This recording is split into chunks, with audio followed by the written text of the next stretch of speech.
Cette semaine, à l'heure de la bonne nouvelle, nous parlons de la mort. Comme l'a si bien dit le philosophe, la vie, ça finit toujours mal. Pourquoi la mort? Qu'est-ce que la mort? D'où vient la mort? Les vraies réponses aux vraies questions à l'heure de la bonne nouvelle.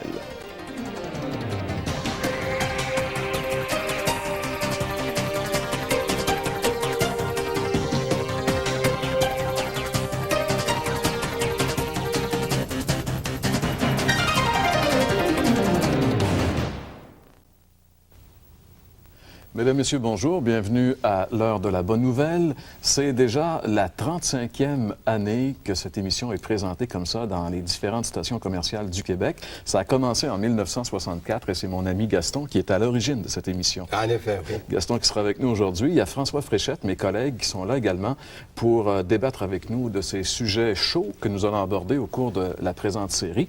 Et nous commençons justement avec un sujet assez chaud, si on peut en parler, la mort. On pourrait dire que c'est un sujet froid. On parle de la mort. J'aimerais aussi rappeler qu'il y a notre ami Gilles Despins et Jacques Baudouin qui seront avec nous au cours de l'émission et qui, eux, aborderont le sujet à leur façon, c'est-à-dire en chanson. Un chant qui parle de ce thème-là. Si on tourne dans le dictionnaire pour avoir une définition de la mort, c'est assez intéressant. Le petit Robert nous dit que la mort, c'est la cessation de vie qui est considérée comme étant un phénomène inhérent à la condition humaine et animale. Cette définition nous dit que finalement, la mort, c'est quelque chose qui est typique à la race humaine et également au règne animal.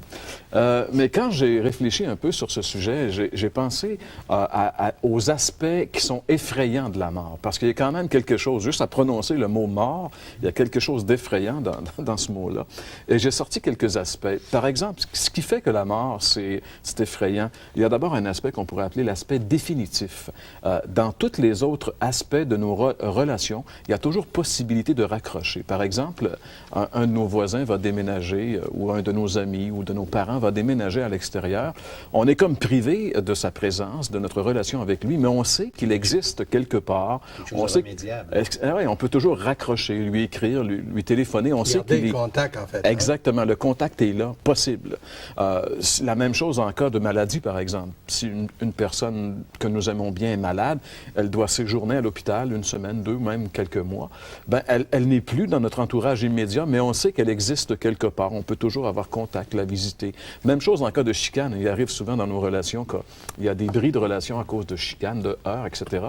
Mais on sait quand même que la personne avec laquelle on est en brouille existe vraiment, puis il y a toujours possibilité d'avoir contact. Mais lorsqu'il est question de la mort, c'est définitif. Je trouve intéressant, Jean-Pierre, parce que j'ai perdu ma mère il y a déjà 17 ans, puis ce qui frappe avec le temps, c'est que ça revient justement pas, là, cet aspect définitif, puis je pense que je suis loin d'être le seul qui a connu un deuil parmi ses proches. Et puis à cause de ça, c'est tellement impressionnant de penser que ces gens-là ne reviennent plus. On est comme sans nouvelles d'eux, et eux sont sans nouvelles de nous. Puis, tu sais, les enfants grandissent, il se passe plein de choses, mais finalement, c'est fini. C'est fini. C'est vraiment une perte nette, on peut dire, la mort. Et un autre aspect qui est effrayant dans la mort, c'est l'aspect de l'inconnu. En réalité, qu'est-ce qui arrive après la mort? Où sont rendus nos morts? Où sont-ils? Ça aussi, c'est effrayant parce que c'est inattendu. Il y a l'aspect surprise également. C'est très rare que la mort avertit avant de frapper. On n'a qu'à penser, par exemple, à ces 223 personnes qui, l'automne dernier, ont pris l'avion à New York en direction de Genève. Malheureusement, on connaît l'histoire de l'effondrement de cet avion dans les eaux de Peggy's Cove, en Nouvelle-Écosse.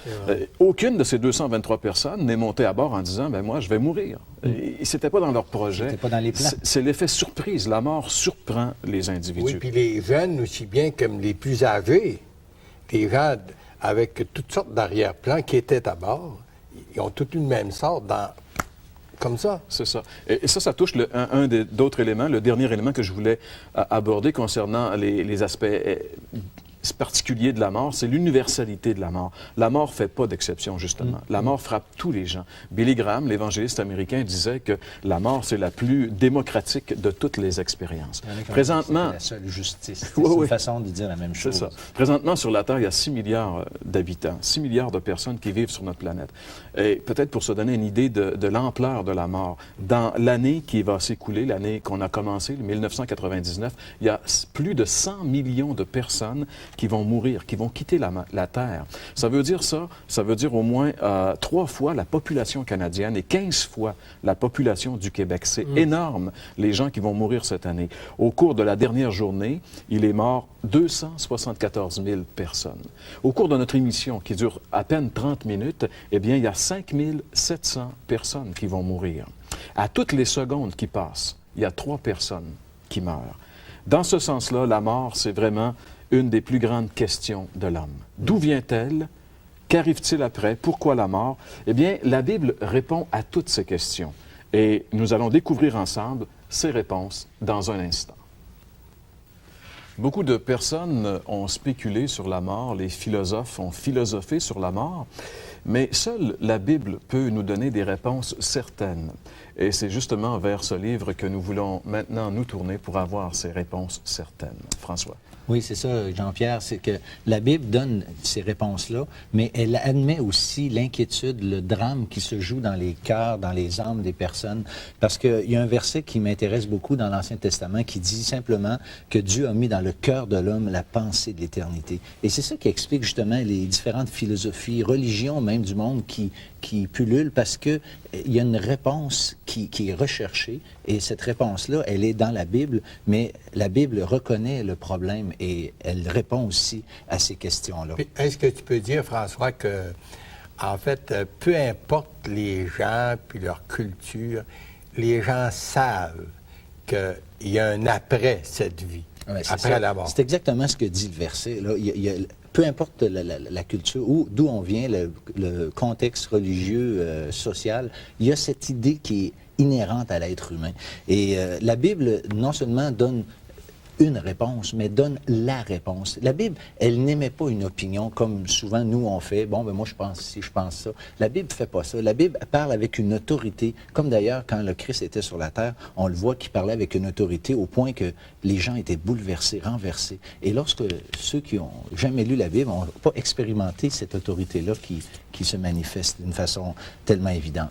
Moi, je vous suggère trois choses en ce qui concerne la mort. J'aimerais un peu qu'on parle ensemble de l'origine de la mort. Pourquoi la mort? Ça, c'est une réponse extrêmement importante à cette question. Deuxièmement, j'aimerais développer un peu qu'il y a 2 sortes de morts. La Bible nous parle de 2 sortes de morts qu'il faut distinguer parce que c'est pas la même chose. Et puis, finalement, où sont les morts? Et ça, c'est encore peut-être la plus grande et la plus importante des questions. En ce qui concerne l'origine de la mort, eh bien, la Bible est claire, c'est l'entrée du péché dans le monde. La Bible nous dit que par un seul homme, le péché est entré dans le monde. Et on va lire ensemble un texte dans Romains chapitre 5, et c'est au verset 12 que c'est écrit. On lit ceci. « C'est pourquoi, comme par un seul homme, le péché est entré dans le monde, et par le péché la mort, et qu'ainsi la mort s'est étendue sur tous les hommes, parce que tous ont péché. » Et il y a un autre verset un petit peu plus loin dans la même épître qui dit ceci au chapitre 6 et au verset 23. « Car le salaire du péché, c'est la mort, mais... » etc. Le salaire du péché, c'est la mort.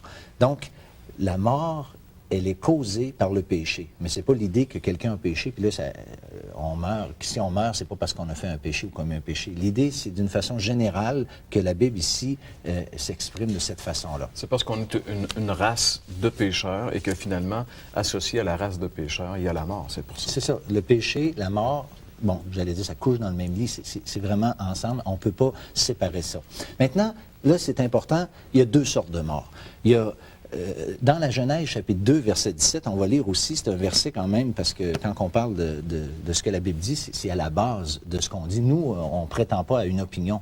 On a cherché simplement ce que la Bible dit à ce sujet-là. Et dans la Genèse, au chapitre 2 et au verset 17, c'est écrit « Mais tu ne mangeras pas de tous les arbres de la connaissance du bien ou du mal, car le jour où tu en mangeras, tu mourras certainement. » Et effectivement, le jour est arrivé où nos premiers parents ont consommé, ont mangé du fruit de la connaissance du bien et du mal. Mais la mort n'est pas arrivée. C'est pas arrivé instantané. La mort physique n'est pas arrivée, mais il y a une mort qui est arrivée à ce moment-là, instantanée. Et c'est ce qu'on peut appeler la mort spirituelle. Et c'est cette mort spirituelle qui est en fait la rupture de la relation que l'homme avait avec son Créateur. Et à partir de ce moment-là, la mort s'est installée de cette façon-là. Mais bien sûr, la mort physique aussi en différé, hein? La mort physique plus tard, mais elle était inclue dans la conséquence de cet acte-là. Donc, la mort serait en réalité une coupure de relation entre Dieu et l'homme. Exactement. Et à ce moment-là, est-ce qu'on peut dire que l'homme perd sa raison d'être, puisque la Bible dit Dieu avait créé l'homme à son image pour vivre avec lui. Et le sens de la vie de l'homme, la vie n'a de sens que lorsqu'il est relié avec Dieu, dans ce sens que c'est la même chose que, par exemple, un beau téléviseur qui serait débranché, qui ne serait pas branché dans l'électricité, peut capter absolument rien des stations de télévision qui émettent des émissions. Oui. Il ne sert à rien. C'est ça. Le sens de base de l'être humain est perdu lorsque cette relation-là est coupée. Et c'est exactement dans la situation dans laquelle on se retrouve, le monde entier est sur cette base-là. Et c'est pour ça que là, il faut distinguer entre les différentes morts, parce que la mort physique, elle frappe le corps seulement, mais pour autant, elle ne cesse pas toute activité, elle n'est pas la fin de toute existence, bien au contraire. Comme le dit François, l'Écriture, hein, dans l'Épître aux Éphésiens, où il dit « Vous étiez morts dans vos péchés, puis dans vos... puis là, après ça, il dit « Nous aussi, nous étions de ce nombre. » Pourtant, il parlait à des gens qui étaient bel et bien vivants, mais spirituellement, ils étaient morts, c'est-à-dire séparés de Dieu. C'est ça. Moi, je peux prendre comme exemple de ce que c'est que la mort spirituelle, mettons, un couple ou des gens qui sont en relation les uns avec les autres. Et pour une raison ou pour une autre, il arrive un désaccord, une rupture de cette relation-là par une chicane ou je ne sais pas encore quoi. Et à partir du moment où les gens ont cette relation qui est rompue, on peut dire c'est l'équivalent un peu de ce qu'est notre relation avec Dieu. Il y a une mort, il y a une rupture spirituelle qui se fait avec Dieu. Et l'être humain, lui, il y a une rupture de relation qui se fait, même si les deux existent encore chacun de leur côté, il n'y a plus de communication. Et c'est exactement ce qui s'est passé dans le Jardin d'Éden. Et puis, on peut lire encore un verset dans le livre de la Genèse et de voir la réaction de nos premiers parents nous en disent long sur cette rupture qui a eu lieu. Et le verset, c'est dans Genèse 3, puis c'est le verset 8 qu'on va lire. Alors, ils entendirent la voix de l'Éternel Dieu qui parcourait le jardin vers le soir, et l'homme et sa femme se cachèrent loin de la face de l'Éternel. Ils se cachèrent loin de la face de l'Éternel. À ce moment-là, la rupture avait été consommée, et à partir de ce moment-là, l'homme avait maintenant besoin d'être réconcilié avec Dieu. Non seulement il y a eu une rupture de relation, mais en réalité, il y avait le désir de l'homme de ne plus rencontrer Dieu, parce qu'il y avait, suite à cette rupture-là, la sensation de culpabilité. Il n'était pas bien de rencontrer Dieu. Et depuis ce jour-là, l'humanité fuit Dieu en réalité. C'est ça, l'humanité est dans cette catégorie-là, et un peu comme quelqu'un qui fait un mauvais coup à une autre personne. Qu'est-ce qui se passe? Les gens se fuient, ils ne veulent pas se voir, ils évitent la situation. Et avec Dieu, c'est exactement la même chose, il n'y a aucune différence. On est gêné, on est mal à l'aise, et puis à cause de ça, on met Dieu de côté, comme Adam et Ève ont fait. Ils se sont tassés parce qu'ils n'étaient pas capables de faire face à la situation. Donc, si j'ai bien compris, François, mort physique, c'est-à-dire séparation de la vie physique d'avec le corps. C'est à un moment donné, la vie physique se termine, mais la vie spirituelle continue. Ça, c'est la mort physique. Mort spirituelle, c'est la séparation d'avec Dieu. Je pense que la mort, on a bien établi maintenant que c'est vraiment une séparation. Maintenant, la question qui hante les gens, et tu dis que tu veux y répondre, c'est où vont les morts? Bon, parce qu'on a tous des amis, des parents qui sont décédés. Et je pense que c'est une question qui hante. Où sont nos bien-aimés disparus? Où sont-ils? Bien, c'est une excellente question parce que là elle ne peut pas se répondre d'une façon simple. C'est qu'il y a deux catégories. La première catégorie, ce sont ceux qui ont été réconciliés avec Dieu, la rupture a été rétablie, et ces gens-là vont être dans l'éternité, dans la présence de Dieu, tandis que l'autre catégorie de personnes qui ont rompu leur relation, en fait, on vient au monde avec une relation rompue, il faut bien le saisir, bien le comprendre, et il faut rétablir cette relation-là. Donc, ceux qui n'ont pas rétabli leur relation avec Dieu par un processus que Gaston va nous expliquer tout à l'heure, bien, ils peuvent pas, ils vont se ramasser loin de Dieu pour l'éternité. Et en d'autres mots, François, il y a deux catégories de gens, ceux qui sont sauvés puis ceux qui sont perdu. Exactement. Il y a vraiment ce qu'on appelle communément le ciel et l'enfer. Je sais que ça ne plaît pas tellement aux gens, mais c'est le langage des Écritures et c'est la vérité, les vérités qui sont clairement établies dans les Écritures à ce sujet-là. Et pour ce qui est de ceux qui ont rétabli leur relation avec Dieu, l'apôtre Paul en tête dit que Christ est ma vie et mourir m'est un gain. Il n'y a pas de gens qui n'ont pas rétabli leur relation avec Dieu, qui peuvent affirmer et dire des choses comme ça, à part d'être carrément fou, parce que c'est un non-sens. Mais le croyant, celui qui a rétabli sa relation avec Dieu, peut dire ça.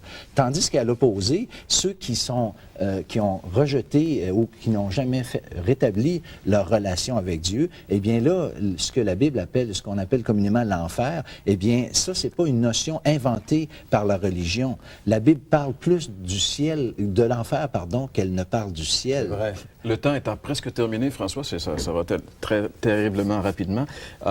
Donc, si on a bien compris, quand on est mort, il y a deux endroits où on peut aller. Il y a le ciel pour les gens qui sont sauvés et l'enfer pour les gens qui ne sont pas sauvés. Maintenant, c'est sûr que les gens qui nous écoutent, je pense que n'importe quel individu intelligent veut aller dans le ciel et non pas dans l'enfer. Comment faire pour y aller? La réponse dans un instant.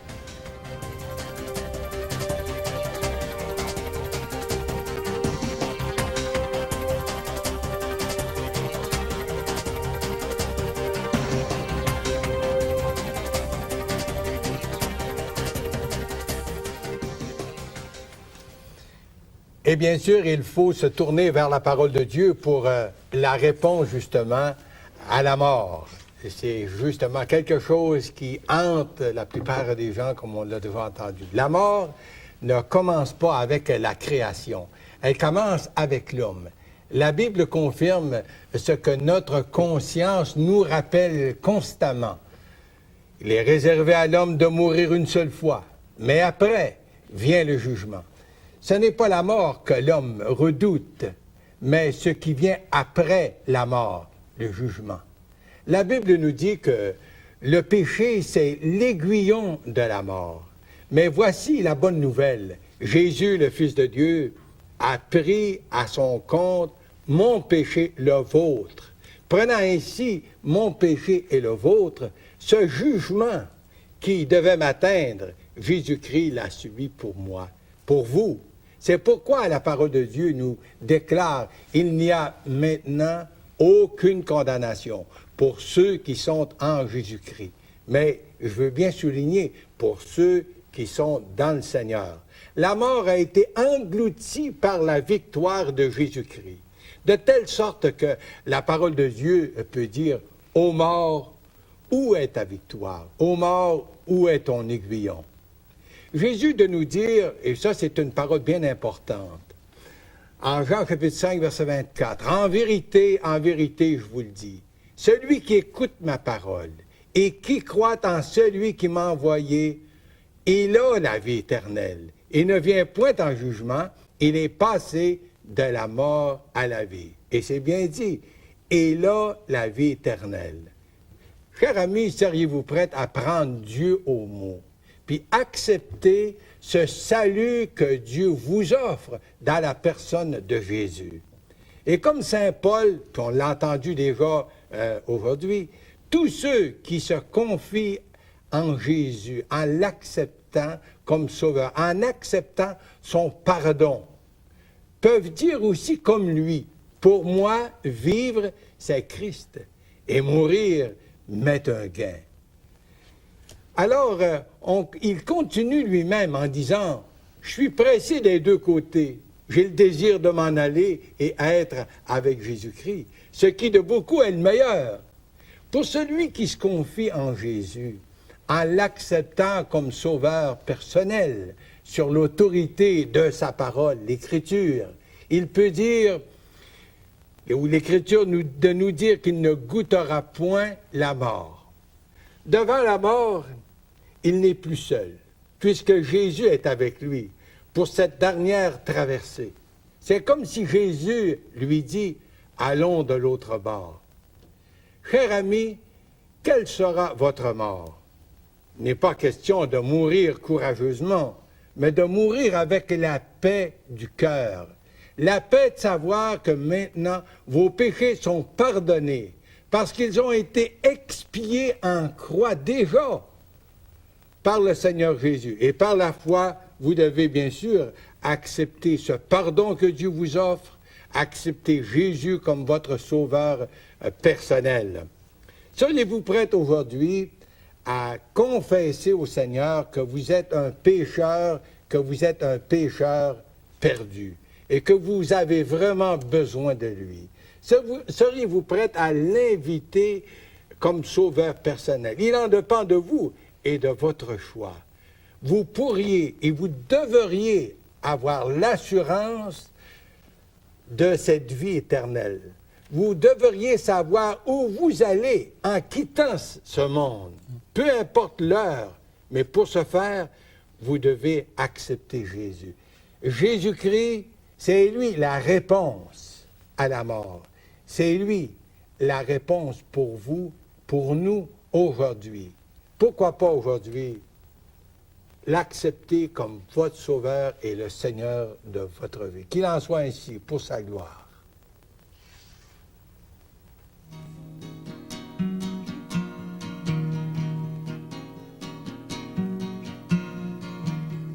Un jour, je m'étais dit que j'accepterais la vie, la joie et le malheur, oubliant mes souvenirs, regardant vers l'avenir, je cherchais le bonheur. Mais la tempête a frappé fort, elle a emporté dans la mort un membre de ma famille. Mon cœur se déchire, la vie de mon frère dans la nuit s'est envolée. Où est donc cet être cher? Je veux le retrouver.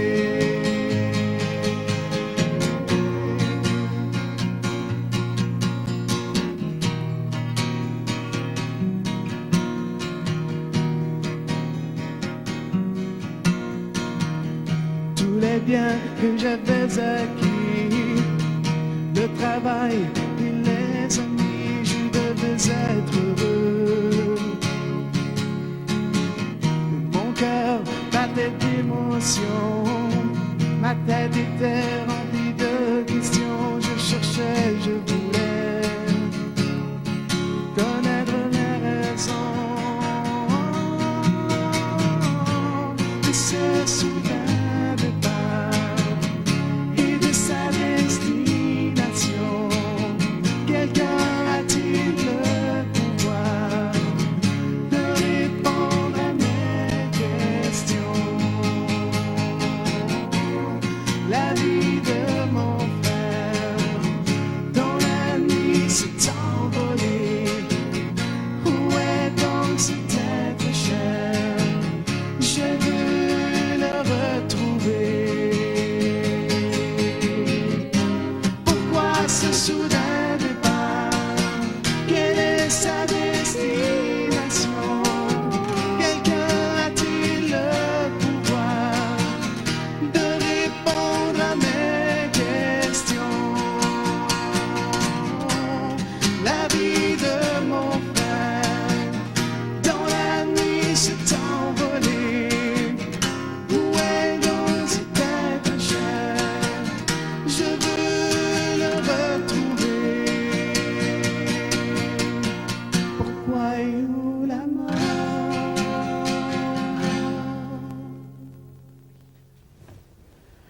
Merci beaucoup, Gilles Despins, qui interprétait ce cantique, accompagné de Jacques Baudouin, qui parlait justement du drame, parce que la mort, c'est vraiment un drame. Et comme on le disait au début de l'émission, eh bien, il y a 5700 personnes qui, durant le court temps de notre émission, qui ont quitté cette terre. Est-ce qu'ils l'ont quitté pour affronter un Dieu qui allait les juger, ou est-ce qu'ils l'ont quitté pour affronter un Dieu qui allait les accueillir comme des bien-aimés? Mes amis, la mort, c'est sérieux. Si on a décidé de vous en parler aujourd'hui, c'est parce qu'on sait que sans le Christ, il est impossible d'affronter la mort. Vous avez entendu aujourd'hui que vous devez recevoir Jésus-Christ comme votre sauveur personnel. N'hésitez pas. Faites-le, mes amis. Vous n'avez qu'à lui dire que vous regrettez d'avoir péché et de l'inviter dans votre vie comme Sauveur et Seigneur. Il va venir, il va vous pardonner, changer votre vie et vous accorder la vie éternelle. François, ça nous a fait plaisir de t'avoir à nouveau pour cette émission. Gaston également, nous les trois, on va se retrouver la semaine prochaine avec un autre sujet qui est tout aussi chaud. On va parler de la maladie la semaine prochaine. Alors, on invite nos amis à être présents, à être avec nous, puisque pour une autre émission de l'heure de la bonne nouvelle. Alors, nous vous donnons rendez-vous la semaine prochaine, même heure, même poste, pour une autre émission de l'heure de la bonne nouvelle. Passez une bonne semaine et à la semaine prochaine.